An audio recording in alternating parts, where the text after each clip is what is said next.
సరిగ్గా ఈ రోజుకి 2 సంవత్సరములు పూర్తయినది మా నాన్నగారు భౌతికంగా దూరమయ్యి.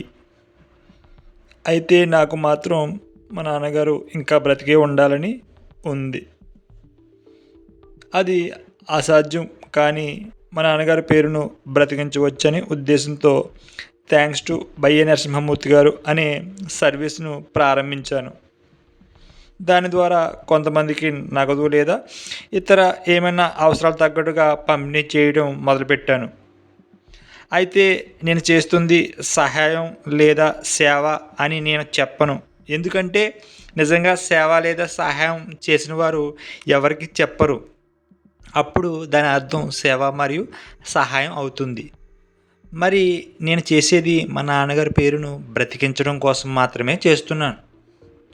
వచ్చే నెల నుండి నేను మా నాన్నగారి పేరు మీద చేసేవన్నీ ఈ యూట్యూబ్లో పోస్ట్ చేస్తాను. ఎందుకంటే మా నాన్నగారు భౌతికంగా దూరమైనా కూడా ఆయన పేరు బ్రతికే ఉండాలి నేను చేసే మంచి పనుల్లో. అందుకే నేను చేసేవన్నీ యూట్యూబ్లో పోస్ట్ చేస్తాను. నేను చేస్తుంది సేవ కాదు, మా నాన్నగారి పేరును బ్రతికించటం. థ్యాంక్స్ టు బయ్య నరసింహమూర్తి గారు.